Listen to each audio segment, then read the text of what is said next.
Welcome to CBC Windsor News at 6. I'm Meg Roberts. Thanks so much for spending part of your evening with us tonight. Residents living in a downtown Windsor condo have been without heat for more than 2 months. We have more information on that, plus the inquest into a fatal police shooting in Tecumseh has begun. Derek Tesky was killed inside a house on a state park 4 years ago. And there's concerns tonight about proposed legislation that would end mandatory coroner's inquests on construction site deaths. We speak with a Windsor lawyer. Residents of a downtown Windsor condo building say they've been without heat for more than 2 months. That's after a vehicle fell into an underground hydro vault after a piece of asphalt collapsed. The CBC's TJ Deer joins us live outside the Royal Windsor Terrace. TJ, what are residents saying it's like inside the building? Well, Meg, residents tell me that the hallways of the building are heated, but that their individual condo units still don't have any heat in them. In order to try and keep themselves warm, residents tell me that they're using space heaters, but also that they've opened the doors to the hallway to allow some of that warm air in. Now, all this comes more than 2 months after a car crashed into a hydro vault. Some of the sidewalk and a side entrance to the building are still blocked off. There are also 2 generators that seem to be keeping the power going. Some residents who live inside Royal Windsor Terrace tell me things haven't been too bad in these last 2 and a bit months, but others say things have been more difficult. We have 3 space heaters, and we're all windows on the Polisher Street side and the windows on the park side. And if you keep your blinds closed, it helps. So you do the best that you can. And you keep your door open and get some heat in off the hallway. But we've had some pretty chilly nights. I actually do have a space heater in my room, and I find that as long as my room is warm enough and I can sleep comfortably, just put on a couple extra layers when you wake up and you can get through the day just fine. So things aren't so bad then for you? Not so bad for me. I would say personally, I've been able to manage just fine. Now, both Williams and Breshemer say that they believe the building's management are doing all they can to try and restore the heat as soon as possible. TJ, I understand the bottom 2 floors of the building belong to businesses. Are they also without heat? No, they have their heat back. They actually got it back only after some of them had to temporarily close shortly after that crash in September. I spoke with the owner of a business who said she had to close for 6 days afterwards. She says although she had to temporarily close, the people upstairs have had it more difficult. I was shut down for 6 days, which you know, I recuperated that, but it's been very hard for the tenants, more upstairs. I didn't have air conditioning, but now I have heat. So, but for upstairs, they, you know, didn't have electricity for a bit, then now they don't have heat, so it's been a tough go for them. The tenants that come in here and talk to me about it, luckily it hasn't been like frigid. I know the building's trying to do everything they can to get this restored for them. And even a lot of those people live in the building themselves. So it's just a matter of time. And just on that, residents and businesses were issued a notice by the building's management on Friday saying that a temporary transformer will be set up. Sergi said that they were told that the heat might be coming back within the next week. NWIN's VP of Hydro Operations said in a statement that they're working closely with the building's management on what they call electricity supply solutions. Now, it's unclear when they expect to restore heat to the residential condo units here at Royal Windsor Terrace. We're also chasing comment from the building's management. Meg? Thanks so much for that, TJ. That's the CBC's TJ Deer reporting live. It's been more than 4 years since Tecumseh resident Derek Tesky was killed during a violent episode with OPP. Now the officer who delivered the fatal shot is speaking at a coroner's inquest that started today. On the night of June 14th, 2019, Trevor Davies fired a single pistol shot into Tesky's chest. As after Tesky fought with Tecumseh OPP officers with edged weapons. One officer suffered a stab wound to the forearm. The 48-year-old suspect was rushed to hospital where he was pronounced dead. The province's Special Investigations Unit has already cleared Davies of wrongdoing in the case. He will not face criminal charges. The coroner's inquest is mandated and not meant to assign blame. Its purpose is to develop recommendations to prevent similar deaths. Davies was the ranking officer at the scene that day. He told the inquest that pepper spray was not an option due to the confined environment and close quarters. The officers would have been as affected by the spray as Tesky. Davies said he shot once after Tesky got up and appeared as though he was going to attack the officers. The inquest continues tomorrow. As the province plans to eliminate mandatory coroner's inquests when someone dies on a construction site, people who have lost a loved one in those circumstances are speaking out. Dale Molnar has more. I think it's absolutely ridiculous. Mike Jobin lost his friend Curtis Appleyard of Windsor during a construction site accident in 2019. The 44-year-old was killed by falling concrete in Welland, Ontario. An inquest has still not been called. Jobin says he and Appleyard's family are against eliminating mandatory inquests. Who does that benefit? It just benefits definitely not the families, right? I mean, families need to know. They need to have some kind of closure, and if they get rid of that, like, where does it end? Like, there's no need for them to get rid of the mandatory inquest. Absolutely, totally disagree with that. Another man, Robert Morneau, died when he fell through a skylight. The 44-year-old was working as an electrician on the roof at Ventura Plastics in Windsor. His mother, Denise, agrees inquests into construction deaths should remain mandatory. I think it's unfathomable. I truly believe we need to investigate all of these things that happen, and to think that you would not want to have an inquest to find out what they can do to make things better so that this never happens to anyone else again. The province would replace the inquests with an annual review of construction site deaths. The Solicitor General says that will speed up the process of getting recommendations to prevent similar incidents. But lawyer Greg Monforton says there's no substitute for an inquest. Coroner's inquest is designed to undertake a rigorous analysis of all of the evidence that lies behind that particular tragedy. Although the annual review is, I think,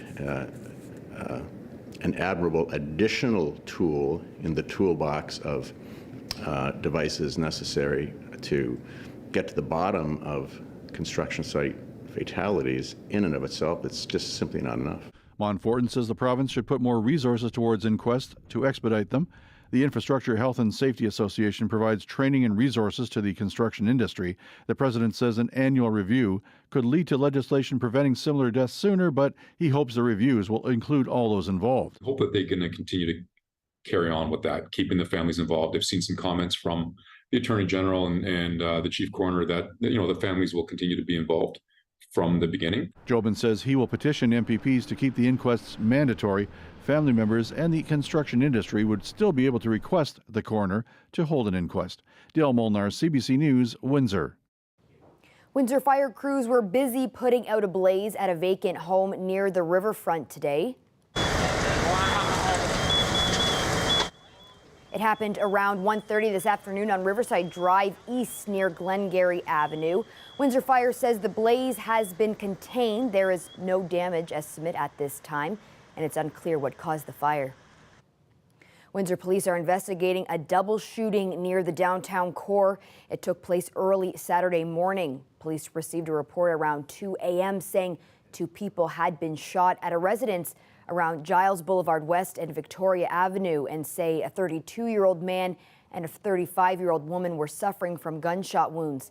They were both taken to hospital with serious but non-life-threatening injuries. Windsor police say they believe the shooting was targeted and are searching for suspects. The CBC today announced it will cut as much as 10% of its workforce, about 600 employees. The public broadcaster says it's making the move in response to a $125 million shortfall. As the CBC's Ashley Burke reports, the public broadcaster is one of many news outlets struggling to adjust to a changing media landscape. CBC Radio Canada is joining a long list of media companies falling on hard times.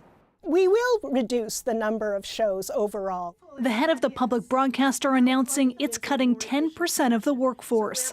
That's about 600 jobs and 200 vacant positions gone. we also have the same pressures with respect to inflation, cost of production, cost of operations, declines in revenue related to our traditional television services. All of that has created a perfect storm. The corporation staring at a $125 million shortfall at a time when many media companies have slashed jobs too. We're in the midst of a huge disruption. Chris Waddell, a professor emeritus of journalism and former CBC bureau chief, says it's time for the government to take a serious look at CBC's mandate. What we need to see, I think, is a very different CBC that has no advertising, that focuses on narrower things, that content is available to anyone free that wants to use it, because that would be a big help to small news organizations. CBC is a crown corporation, which means it's owned by the government but operates at arm's length and has journalistic independence. Canada's Heritage Minister says soon she's launching a review into CBC's mission. This is a discussion that we need to have with the Canadian population.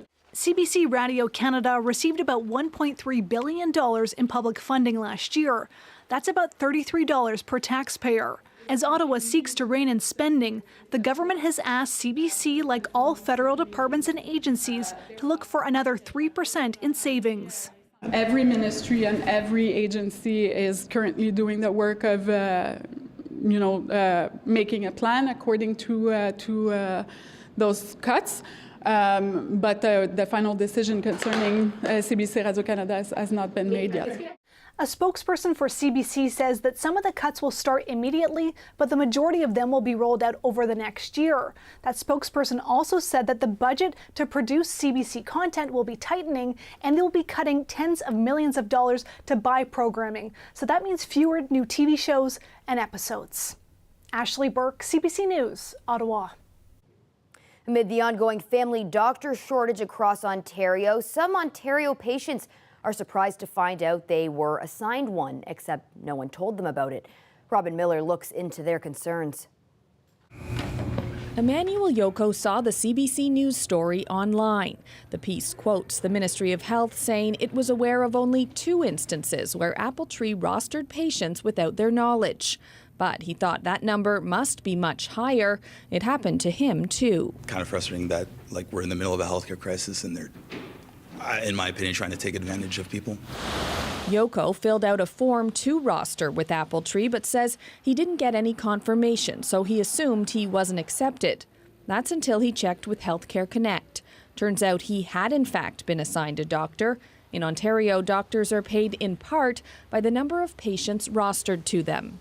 To me, it feels like they're trying to get as many people on their list as possible without actually having to care for them. He's not alone. We heard from nearly a dozen people, 7 who spoke on the record about their concerns. It's really, really badly put, their thing. Concerns about how Appletree communicates. I think they would have to rethink their entire system. And I was under the assumption that I was rostering to get a walk-in clinic appointment, not rostering to be a permanent client. Even some regular Appletree patients say they're confused. Jeff Paquette saw a doctor at the Preston Street Clinic for about 4 years. But when that doctor retired, he says he wasn't told until he tried to make an appointment. They're like, yeah, we don't have anyone else to take on his patients. So I went on to the Ontario Health Connect website. He recently followed up with Healthcare Connect and learned he'd been assigned another doctor who doesn't take appointments. On paper, I have a family doctor, but I don't know who it is. I don't know how long he's been my doctor, and I can't make an appointment to see him. So it feels like I don't have a family doctor. Appletree didn't answer questions around the cause of the confusion, but said all its terms around rostering are clearly listed on its website. Throughout all the correspondence we've had with Appletree, the group maintains that its versatility and flexibility are what set it apart from other doctors' offices, and that its team-based approach has played a crucial role in supporting medical care in the capital. Robin Miller, CBC News, Ottawa. Sitting at about 2 degrees right now, and those temperatures are going to stay cool for the next couple days. We might even see some flurries. More on that coming up after the break.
A kangaroo that was on the loose east of Toronto was captured early this morning.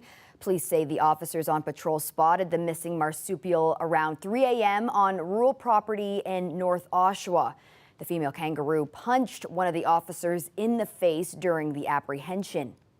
So in accordance with best practices by the handlers, the officers actually just grabbed it by the tail and they were able to safely keep her contained in the area.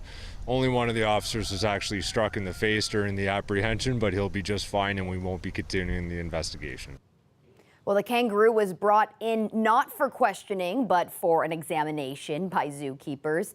She escaped last week while being transferred from Oshawa to a zoo in Quebec. The animal jumped over the heads of handlers as they tried to move her from a transport truck during a rest stop. The kangaroo, who is about 4 years old, will now stay at the zoo in Oshawa until she's deemed ready to continue her journey. Colette, this is an absolutely wild story coming out of the Toronto area. I feel like that might have been, a day on the job that those officers won't forget. And I understand the officer that was punched in the face. I'm sorry, I know it's not funny, but he's all right. Was new, is a relatively new officer, so new on the job. What are the chances? Imagine? Yeah. No, I can't imagine at all. And just the concept of a kangaroo in Toronto and all of it, right? It's a wild story. It is a wild story, but that officer too is going to have just such I would take one on the chin from a kangaroo just to have that story to tell for the rest of my life, for the rest of his life, absolutely. Yeah, that's it's a great story because it obviously because it has a happy ending. So so glad the kangaroo was caught. All right, let's take a look at our normal highs and lows, 3 and -3. Well, today's high, I know it didn't feel that way because that's going back towards midnight when we were at almost 5 degrees, and our temperature has been coming down as we're going into the evening hours. So we're at 2. That won't be the low for the period because it's still going to fall from there as we push towards midnight. So just taking a look ahead at what we can see around the region with some of those current temperatures. We're all pretty similar, and we certainly will be with our overnight lows. The breeze out of the west to northwest, times it's been over 20 kilometers an hour, but it backs off closer to about 10 kilometers an hour through the overnight hours, so enough to give us a wind chill factor, which I'll get to in just a moment. But the other thing that's probably more of note is that in through tomorrow, we will have the opportunity at times for a little bit of light snow coming through the region. Not really measurable, should be just a trace, but we've got one system exiting and another disturbance as it passes just kind of to the south. And with that, that's where we get into that risk. So we've had the gray skies, quite a bit of cloud cover in there. You can see the model picking up on this. Could be mixed at times with some showers or a little bit of just freezing drizzle in there. And more so it looks like in the morning hours than into the afternoon, but into the afternoon still dealing with those clouds. Kind of hard to contend with the gray skies, so don't worry too much. Let's get to Wednesday and then we'll have more sun coming back at us, especially for the early and mid part of the day, and then into the afternoon becoming more variable. Your wind chill, there it is then, overnight tonight -5, even though we'll all be experiencing a low of -1. A few flurries still possible in the evening hours around London, but Windsor area too, but most of that is going to be contained to tomorrow once we get into the day. So 3 degrees, I wouldn't expect much more than a trace that we'd be seeing from this. And then on Wednesday, 2 for the high. Friday, Thursday towards Friday, look at how the temperatures are going to be bumping up. So 5 degrees for the high on Thursday. Friday we go to 10, and that does mean that the next... We lost you there, Colette, but thanks so much for that. Oop. We have you back. Sorry, we lost you for a second, but thanks so much for that, Colette. You're welcome. We have a cautionary tale for those shopping on Amazon this holiday season. More on that coming up.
An approaching cyclone is slamming southern and eastern India with heavy rains and strong winds. Coastal areas are already dealing with flooding and are bracing for 100-kilometer-an-hour winds. Thousands of people are being moved out of low-lying regions as the storm nears. Schools and businesses have been closed, airports are being shut down, and train travel has been disrupted. Fishermen are being warned to stay on shore. The tropical cyclone is expected to make landfall sometime tomorrow afternoon. India's weather office is forecasting more than 200 millimeters of rain and wind gusts to 110 kilometers an hour. Ottawa says it intends to reduce methane emissions from fossil fuel production 75% from 2012 levels. That's expected to be accomplished by 2030. Canada's Environment Minister made the announcement at the COP28 Climate Summit in Dubai. We're seeing here the beginning of a global movement towards almost eliminating methane emission from the oil and gas sector. And to my knowledge, Canada committing to reducing methane emissions by at least 75% by 2030 is the most ambitious goal in the world right now. 2 years ago, a review found Canada was on track to meet its current goal of cutting methane output by as much as 45% by 2025. But evidence suggests methane leaks and releases are not well tracked. Also today at the summit, the head of COP28 now says he understands the urgency of reducing fossil fuels to curb global warming.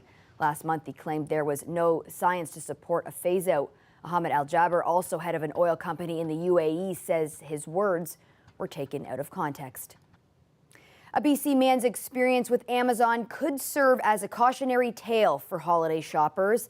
The expensive watch he ordered was not in the package he received, and he hasn't been able to get a refund, now out more than $2,000. Erica Johnson has this Go Public investigation.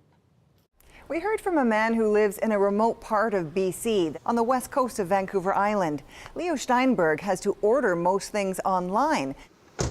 So he was eager to pick up an Amazon package from his local post office, expecting this watch, $2,100, but it has GPS for hiking and can track vital signs to help with some recently diagnosed health issues. I opened it right away because I, was looking forward to it, and it was empty. The box was torn, enough for a hand to reach in. All that remained was an empty watch box and a silicone strap. He emailed Amazon right away and got a reply telling him to file a police report. He did, but Amazon said the document was missing information. He sent screenshots from the RCMP's website with more info, insisted the company had all the details.